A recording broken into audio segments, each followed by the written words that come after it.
Выключить двигатели. Держать курс. Идете на посадку.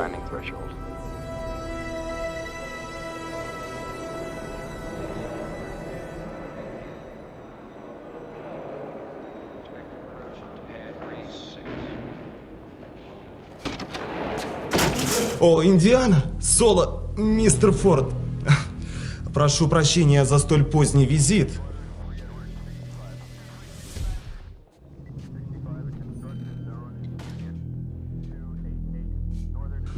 Выпейте что-нибудь. К сожалению, не нашел у вас ничего, кроме чаю. Хреново.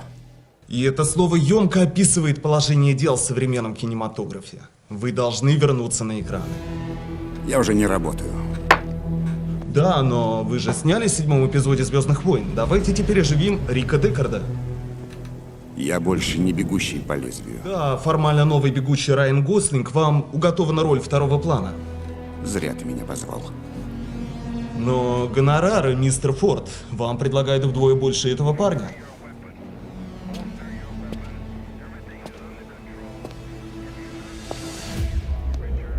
Так выбора нет?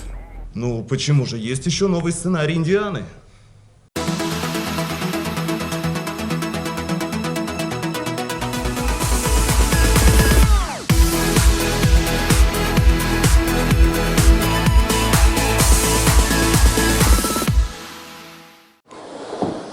Это «Атмосфера кино» и я, ее ведущий Ринат Музафаров. Здравствуйте! В следующие несколько минут мы расскажем о главных новинках кинопроката, приведем мнение и обсудим последние новости индустрии.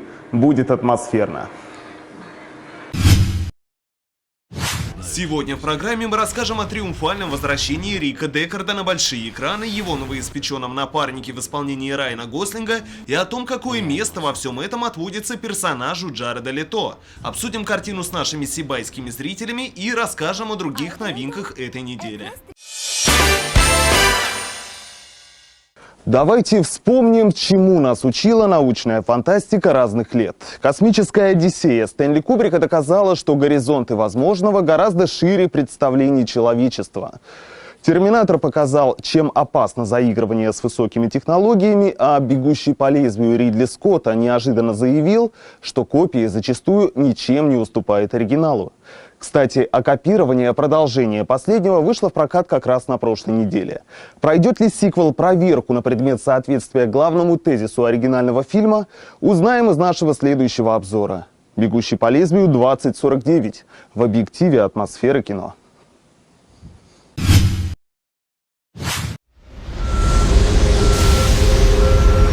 Репликанты, как и все другие машины, либо спасение, либо угроза. В первом случае они не моя проблема. Знакомый антураж, технически похорошевшие виды Лос-Анджелеса 2049 года, и это далеко не все, чем может похвастаться свежий сиквел «Бегущего по лезвию» от Дэни Вильнёва. Встречайте новый и губительный для женского спокойствия дуэт Харрисона Форда и Райана Гослинга.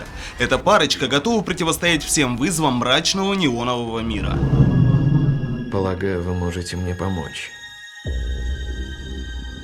Знаете, где я могу его найти? Вы из полиции? Арестуете меня. Боюсь, альтернатива вам не понравится.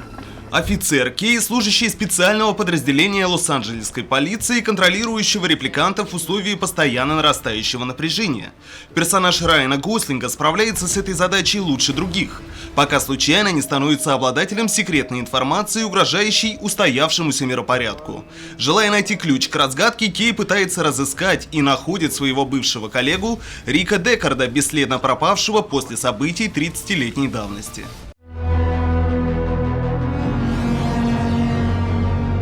Ты коп. Когда-то я делал твою работу.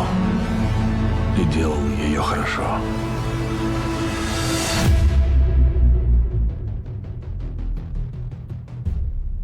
Я знаю. Чего тебе? У меня есть пара вопросов.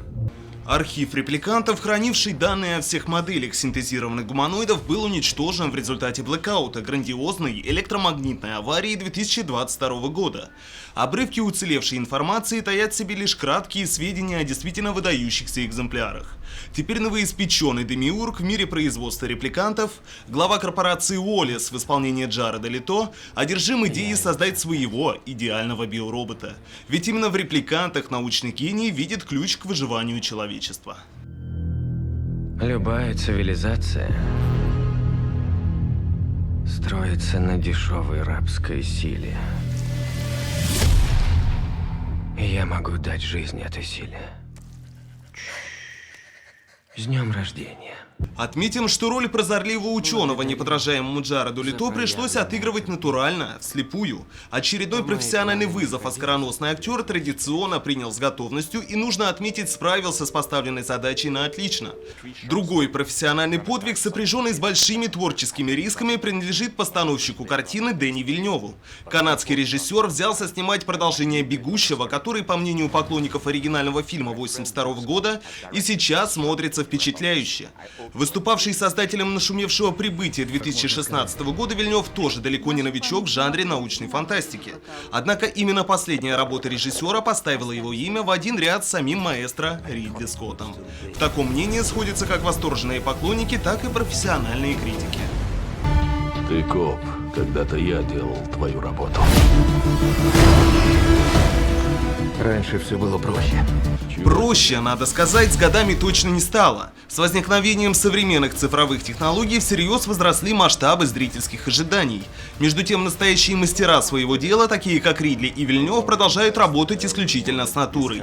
Большинство сцен, вошедших в фильм, как видно из этих промо-материалов, были сняты с использованием натуральных декораций. Организация съемок на зеленом экране, как комментирует режиссер, мешает творческому подходу, ведь в данном случае приходится планировать действия съемочной команды вплоть до доли сантиметров. Сам Вильнев отказывать себе возможности творческого экспромта не привык, потому почти все, что вы видите на экране, настоящее.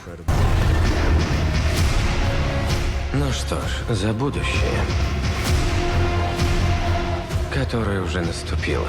При этом сиквел «Бегущего по лезвию» получил такую детализацию, что, погружаясь в неоновый мир Лос-Анджелеса образца 2049 года, перестаешь обращать внимание на все условности, традиционные для жанра фантастики. Происходящему на экране веришь, а тягучая вязкая манера повествования намеренно не торопит события к финалу, позволяя вдоволь насладиться визуальным пиршеством и обращая достаточно продолжительный хронометраж в 3 часа абсолютно созерцательного транса. По части интеллектуальной состоятельности и эмоционального накала новая картина также оставляет большинство современных жанровых родственников далеко позади. «Бегущий по лезвию» 2049, если хотите, вообще самое большое событие в мире научной фантастики со времен выхода «Интерстеллара» 2014 года. Приведи их ко мне. Они знают, что ты здесь.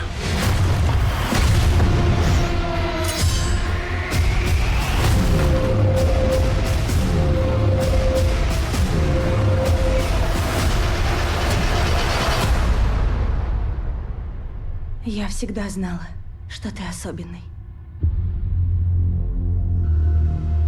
Твоя история еще не закончена. Осталась последняя глава.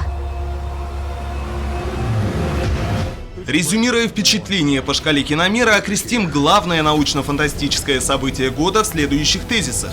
К. Культовое И. Исполинское. Н. Нуарное. И О. Ошеломительное кино. Понравилось. Хороший. Ну, поначалу вроде как не врубались в ситуацию, потом к концу фильма все круче и круче. Ну, в итоге понравилось. Репликанты из фильма «Бегущий по лезвию» почти те же люди со схожим набором физиологических потребностей.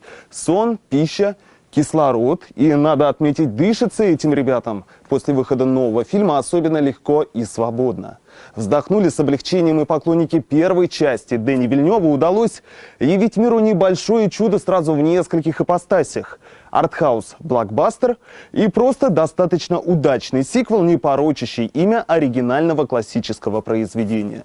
Картина продолжает многие сюжетные линии, по этой причине все же имеет смысл перед сеансом познакомиться с образцом 1982 года. Переходим к другим новостям кино. Космическая станция «Салют-7», находящаяся на орбите в беспилотном режиме, неожиданно перестает отвечать на сигналы Центра управления полетом. Советское руководство на Земле принимает решение об отправке на орбиту спасательной экспедиции. Космический экипаж должен найти мертвую станцию и впервые в мире провести стыковку с 20-тонной глыбой неуправляемого железа. И этот рискованный путь – единственная возможность вернуться живыми. Смогут ли два человека реанимировать мертвую станцию, предотвратить неминуемую катастрофу и спасти планету от падения космического объекта? Отечественная картина «Салют-7», основанная на реальных событиях 1985 года, стартует в прокате кинотеатра «Атмосфера» уже в грядущий четверг. Еще одна премьера недели, на сей раз для юных зрителей – анимационный фильм под названием «My Little Pony» в кино. По сюжету король Шторм хочет лишить пони магии и захватывает Кантерлот. Под угрозу становится будущее всей Эквестрии. Чтобы остановить злодея, пони покидают родные края и отправляются в путешествие, полное чудес и опасностей. Им предстоит покорить волшебные горы, погрузиться в подводные миры и даже оказаться на летучем пиратском корабле. Кинотеатр «Атмосфера» приглашает мальчишек и девчонок посетить грядущую премьеру.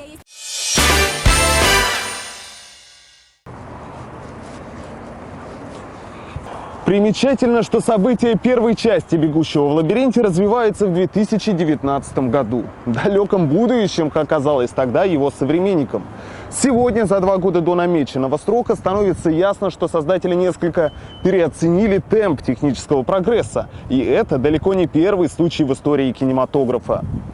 Человечество всегда с упоением заглядывало вперед, строило гиперболизированные прогнозы, и лишь сравнительно недавно получила возможность визуализировать свои представления. Надеюсь, нам удалось передать атмосферу кино. Ну а тем, кто хочет полного погружения, пожалуйте на сеанс. Это в нашем классе всеми признано. И в этом все прекрасно. Решали мы давно. Сегодня мы всем классом идем в кино. В следующем выпуске программы «Атмосфера кино» мы расскажем о том, какие испытания придется пройти советским космонавтам, дабы оживить неуправляемую станцию и благополучно вернуться домой. Создатели картины обещают показать невероятные по накалу события и настоящий космический детектив. Что из этого выйдет, узнаем в нашей следующей программе.